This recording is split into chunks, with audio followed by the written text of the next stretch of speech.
अस्सलाम वालेकुम नाज़रीन, सिंध टीवी न्यूज़ के प्रोग्राम कराची डायरी में आऊं आहियां जो मेज़बान बशीर संजराणी। नाज़रीन, अॼु पाण ॻाल्हि ॿोल कंदासूं सिंध में अमन अमान के हवाले से। नाज़रीन, पहिरें माज़ीअ में गादीअ वारे शहर कराची में भत्ते जूं पर्चियूं मिलंदियूं हुयूं। हींअर भी अमन अमान जो आहे वो बेहतर अञा भी ना है, अञा भी चोरियूं फुरूं रोज़ जो मामूल बणिजी चुकियूं आहिनि। पर भत्ते जूं पर्चियूं जेके आहिनि उहे सिंध जे मुख़्तलिफ़ ज़िलनि ताईं वञी पहुतियूं आहिनि। कंधकोट, कशमोर, सखर, शिकारपुर तोड़े जो घोटकी जे ज़िलनि में जेके वापारी आहिनि उन्हनि खे भत्ते जूं पर्चियूं मिलनि थियूं। ट्रांसपोर्टर जेके आहिनि उन्हनि खे भत्ते जूं पर्चियूं मिलनि थियूं, अगवा जूं पर्चियूं मिलनि थियूं। जेकॾहिं उहे माण्हू उहे पंहिंजा पैसा अदा नथा कनि, उन्हनि पर्चियुनि ते अमल नथा कनि त उन्हनि खे गोलियूं बि मोकिलियूं वञनि थियूं पियूं। जेकॾहिं अञा भी उहे अमल नथा कनि त उन्हनि खे मारियो वञे थो या वरी उन्हनि खे अगवा कयो वञे थो। अॼु पाण सिंध असेंबली में मौजूदु आहियूं। कोशिशि कंदासूं त सिंध असेंबली में तोड़े जो सिंध असेंबलीअ खां ॿाहिरि जेके शहरी आहिनि पाण उन्हनि सां बि ॻाल्हि ॿोल कयूं। हिते हुकूमत तोड़े मुख़ालिफ़ दुर मेंबरनि सां बि सिंध असेंबलीअ में ॻाल्हि ॿोल कंदासूं त आख़िर सिंध में कॾहिं सिंध हुकूमत जेका रिट आहे उहा क़ाइमु थींदी, कॾहिं ॾोहारियुनि जो जेको आहे उहो ख़ात्मो ईंदो। हाणे त माण्हू राति जो न सफ़र करे सघे थो, न ॿाहिरि निकिरी सघे थो। जेकॾहिं निकिरे थो, जेकॾहिं उत्तर सिंध में राति जो 9 खां पोइ निकिरे थो त उहो फुरिजो वञे या अगवा थियो वञे। गादीअ वारे शहर कराची जी भी साॻी सूरत हाल आहे। जेकॾहिं माण्हू निकिरे थो त फोरू ऐं जेके आहिनि उहे उन्हनि खां मोबाइल पैसा सभु फुरियो वञनि। आख़िर कॾहिं अमन अमान थींदो? पाण सिंध असेंबली में हुकूमत तोड़े मुख़ालिफ़ दौर मेंबरनि सां गॾु शहरनि सां बि ॻाल्हि ॿोल कंदासीं त उन्हनि जो छा चवणु आहे। साईं, मां ॾिसो, असां हमेशह हिते हिकु ॿ रेज़ोल्यूशन्स भी पास थियूं आहिनि जॾहिं को असां मेंबर थिया आहियूं, इलेक्टेड रिप्रेजेंटेटिव थिया आहियूं। असांजो इहो हमेशह तासुर रहियो आहे त सिंध में हालात कुझु ख़राब थियूं, का गड़बड़ थिए थी, का ब्रिज खां पोइ अञा मज़ीद। ऐं ज़ाहिरी ॻाल्हि आहे, कशमोर हुजे, घोटकी हुजे, शिकारपुर हुजे, हिते अहिड़ा हालात थिया आहिनि। असांजी त हमेशह इहा ई कोशिशि हूंदी आहे त ज़ियाद साहब इन ते वधीक फोकस करे ऐं कमु करे बि अथो। पर वधीक अगरि इहे शयूं पंहिंजी पुलिस लॉ एनफोर्समेंट एजेंसीज़ खे उते जेकी कैपेबल ऑफिसर्स आहिनि उहे उते लॻल हुजनि त इहे हालात घटि थी सघनि था। ऐं मूंखे उमेदु आहे त सिंध हुकूमत इन ते भरपूर कमु करे रही। साईं, जेको किडनैपिंग फॉर रैंसम आहे, हनी ट्रैप आहे, इहे ॾाढा एलिमेंट्स यूज़ कया था वञनि। उस्ताद पढ़ियल लिखियल माण्हू जरा उहे फासी था पवनि। हिते त अॻु में थींदो बोरी बंदलाशे या पर्चियूं मिलंदियूं भत्ता वारो, पर अलाह करे इहो न थिए पाण वटि कल्चर अहिड़ो, छो त सिंधी अगरि इन में तबाह थी सघनि था असांजा। ऐं असां न चाहींदासीं त सिंध असेंबली में रही करे ऐं पंहिंजी सिंधी आवाम खे मथे असांखे करिणो आहे। त इंशाअल्लाह इन ते भरपूर को हिकमत अमली ठाहींदासीं। ॾिसो, तव्हांखे पाण ख़बर बि हूंदी त अॼु खां कुझु टाइम पहिरियां रोज़ानी 100-150 माण्हू कराची में क़तल थींदा हुआ। ख़ुदा न ख़ास्ता हिकु क़तल बि पूरी इंसानियत जो क़तल आहे। पर जॾहिं हिकिड़ो कुझु माण्हू उन्हनि टाइमिंग में घटि थींदा, अॼु त माण्हू घटि क़तल थियनि, माण्हू जो माइंड ठही वेंदो। पर सॼी हुकूमत सिंध, सॼी कराची खां वठी कशमोर ताईं अमन अमान जी सूरत हाल बहितर कई आहे। किथे किथे इशू आहे, कबीलाई झगड़ा आहिनि, पर उन्हनि में बि सभु जेके मौज़ उते इलाइक़े जा मौज़ूदीन आहिनि उहो बि चाहिनि था त झगड़ा न थियनि, क़तलेआम न थिए। हुकूमत सिंध कमु करे पई, कंट्रोल करे पई, इंशाअल्लाह ताला बहितरी थींदी। न, government Sindh law and order जे हवाले सां भरपूर कोशिशूं करे रही है ऐं सम्झां थो पहिरीं खां काफ़ी सूरत हाल बहितर आहे। असां रिसेंटली दिसंबर जे लास्ट वीक में तक़रीबन सिंध जे जेके तव्हां एरिया चयो था उन्हनि जी विज़िट कई आहे ऐं एतिरी का बि गंभीर सूरत हाल कान्हे। ऐं सम्झां थो उन में अञा मज़ीद बहितरी थींदी। यकीनन ॾिसो, इनमें पहिरीं त हो असांजे कचे जो मसइलो हो, उते दाड़ियलनि जो वॾो छोरो, हाणे थोरो उनखे कंट्रोल करे विया आहिनि। असांजो जेको लॉ एनफोर्समेंट एजेंसीज़ इदारा आहिनि उनखे घणे हद ताईं कंट्रोल थी चुको आहे। पर कराची में आउं सम्झां थो जीअं हिकिड़े दौर में हूंदो इहो सभु कुझु, त हाणे उनखां इलाही घटि आहे। कराची में बि कोशिशि इहा आई त असां अहिड़े शयुनि खे जेके रैंसम वग़ैरह जा जेके इशूज़ आहिनि किडनैपिंग जा, उहे तमामु घटि थी विया। हाणे तव्हां चओ था की कुझु केसिस आहिनि डिटेक्ट थिया आहिनि, त उनखे मूंखे उमेदु आहे त असांजी गवर्नमेंट उन ते बाक़ाइदा उन ते अवेयर आहे ऐं उन्हनि खे असां डिटेक्ट करण जी कोशिशि कंदासीं इंशाअल्लाह। आहे त कबीलाई तकरार बि वॾो हिकिड़ो मसइलो आहे असांजो। बिल्कुलु आहे, बिल्कुलु आहे। असांजा मुख़्तलिफ़ जेके ट्राइब्स आहिनि उन्हनि जा जेके माण्हू कराची में रहनि था, इवन सिंध जूं क़बाइल हुजनि या असांजे KPK वग़ैरह जा क़बाइल हुजनि, हिते मोस्टली जेके मर्डर्स थींदा आहिनि, जेके इन टाइप जूं वाक़ियात थींदियूं आहिनि, उन्हनि खे जॾहिं इंट्रोगेट कंदा त उन्हनि जे पुठियां को न को उन्हनि जो लिंक वञी मिले थो, उन्हनि जो क़बाइली तकरार या पुराणी दुश्मनी, हिन हवाले सां यकीनन। पर छा बि हुजे, लॉ एंड ऑर्डर खे मेंटेन करणु सिंध गवर्नमेंट जी ज़िम्मेदारी आहे। इंशाअल्लाह ताला उहा ज़िम्मेदारी असां पूरो कंदासीं। सिंध गवर्नमेंट पंहिंजे तरफ़ां एफर्ट्स यकीनन वठे पियो। बिल्कुलु हालात ख़राब आहिनि, या हालातनि खे माण्हू बहितर कजे। ख़ासि करके जेके असांजा जिते मां बिलोंग थो कयां, जैकाबाद तमामु लॉ एंड ऑर्डर जे हवाले सां तमामु ख़राबु हालत आहे, ऐं कश्मीर तमामु उन खां बि वधीक ख़राबु आहे, ऐं जेको सां गॾु शिकारपुर हुजे, इन जो बि हालत तमामु ख़राबु आहे। ऐं पंहिंजे तरफ़ां कोशिशि कनि पिया चीफ मिनिस्टर साहिबु ऐं होम मिनिस्टर साहिबु त इन शइ खे बहितर कजे। त हाणे त हालत इहो आहे त माण्हू राति जो निकिरी नथो सघे। अॻे त माण्हू राति जो सखर बि ईंदा हुआ, जैकाबाद खां माण्हू फ्री वे ट्रेवल कंदा, हाणे तमामु ॾुखियो आहे। बहरहाल मां अपील कंदुसि होम मिनिस्टर साहिब खे इनखे सुठा ऑफिसर्स उते लॻाया वञनि ऐं इन शइ खे कंट्रोल कयो वञे। ऐं इहा हिकिड़ी मतिलबु क़िस्म कचे में हिकु बाक़ाइदा धड़नि जो हिकिड़ो राज लॻो पियो आहे। ऑपरेशन जेके हलनि था, मां ॿुधां थो, पर नाम जो ऑपरेशन, प्रॉपर ऑपरेशन थियणु खपे। इंशाअल्लाह पोइ अमन अमान बहितर थी सघे थो।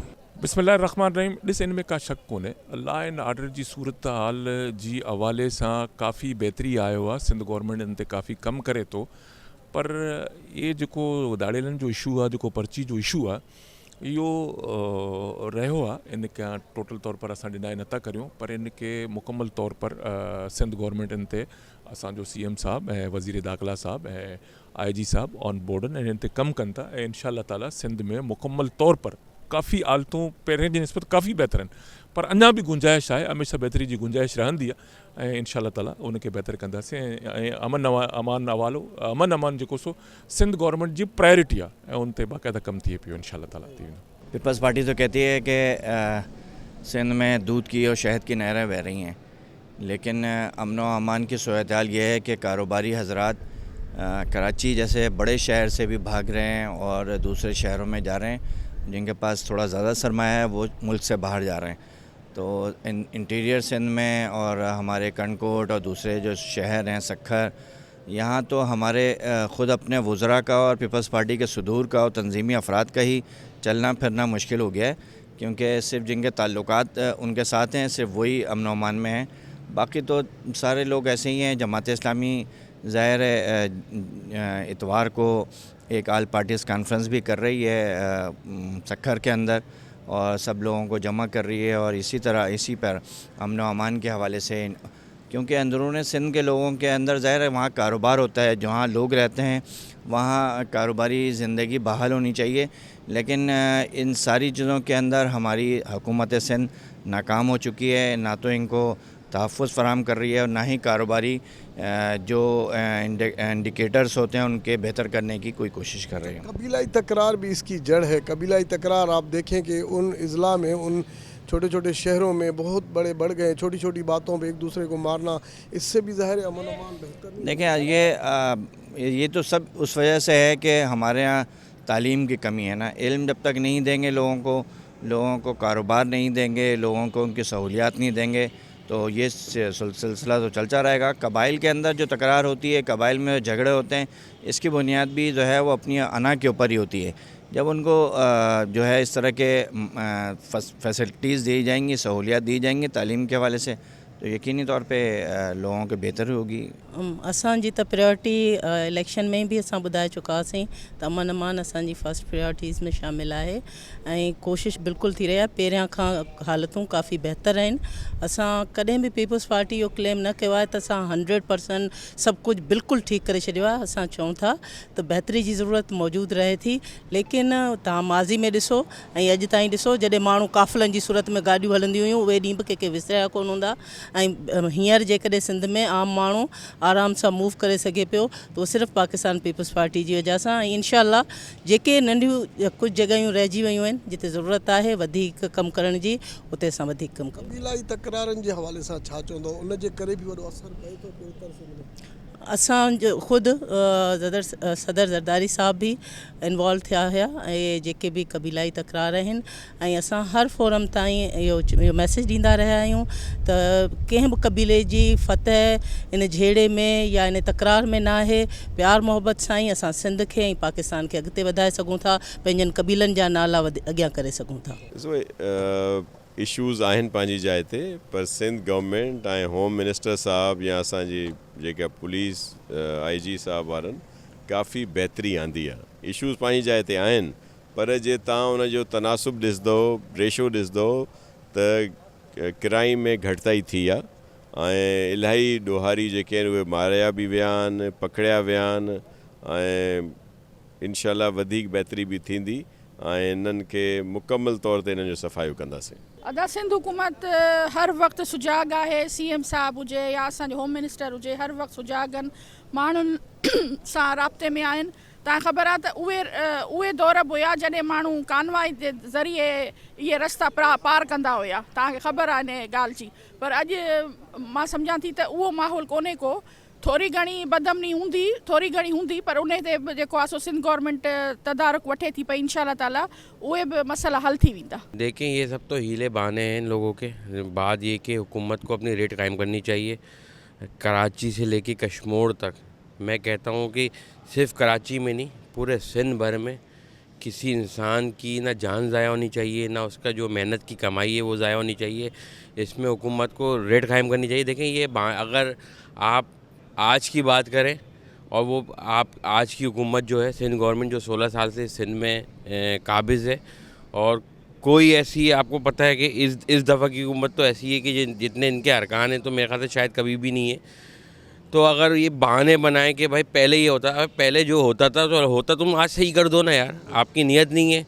सिंध में जितने भी सिंधी भाई हमारे रहते हैं, जिस हाल में वो हैं, अल्लाह पाक मैं तो कहता हूँ कि इन लोगों को हिदायत दे, हम सबको, मुझ समेत हम सबको हिदायत दे, और कम से कम इंसानियत के लिए ना, इंसानियत के लिए ये कच्चा और ये बत्ताखोरी सिंध में ये जुल्म हर किस्म का ये ख़त्म होना चाहिए। ये खुदारा इनको चाहिए ये होश के आज तो इन्होंने इजलास ख़त्म कर दिया, सिर्फ 2 मिनट पे इन्होंने चलाया और इजलास ख़त्म करा। तो ये तो सब ये वो है कि समझें, या तो आज उनका मूड सही नहीं होगा कि भाई होते ही इजलास ख़त्म कर दिया, कि भाई जहाँ आपने देखना है आप उधर तो देखो यार, खुदा के वास्ते। इस शहर का हाल, इस पूरे सिंध का हाल, लोग तरस रहे हैं पानी के लिए, कोई चीज़ नहीं है, और इधर अपनी मस्ती में ये लोग लगे हुए हैं। अच्छा, कबीलाई तकरार भी ज़ाहिर है इसी का बुनियाद है।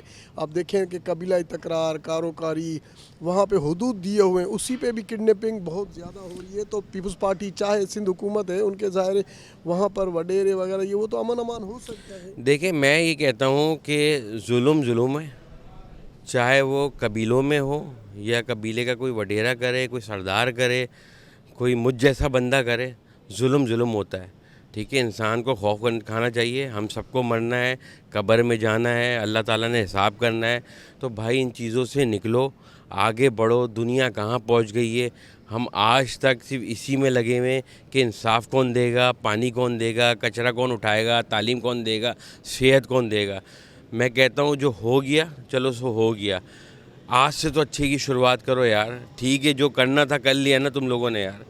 रह रहे हैं सारे महलों में, उन गरीबों से तो पूछो जिनके पास 2 वक्त की रोटी नहीं है खाने को, और जो वो कमाते हैं थोड़ा बहुत उसको भी उनसे छीन लिया जाता है। इस बेहतर खां बेहतर शयूं करे पई। खोड़ सारा जेके तव्हांजा काउंटर थिया आहिनि, ऐं तव्हां अगरि ॿेलनि में जेके तव्हांजा हुते कचे में जेके दहशतगर्द उन्हनि जे हवाले सां ठीक ठाक कार्रवाई थी आहे। होम मिनिस्टर ख़ुदि ब्रीफिंग त हींअर रिसेंटली ॾिनी हुई।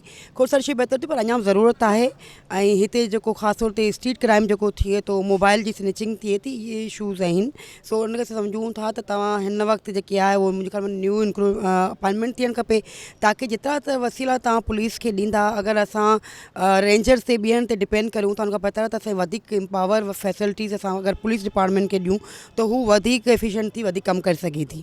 झेड़नि जे करे बि सम्झो था त रंडकूं आहिनि। बिल्कुलु, आउं सम्झां थी त उते जेके बि बिरादरियूं आहिनि उन्हनि खे सोचणु खपे त तव्हांजे कबीलाई झगड़नि जे करे हिकिड़ो त सूबे जी शक्ल ख़राब थी थिए, ॿियो त तव्हांजे जो हज़ारे मतिलबु असांजे सभई माण्हू जेके आहिनि उन्हनि जो हयातियूं वञनि थियूं।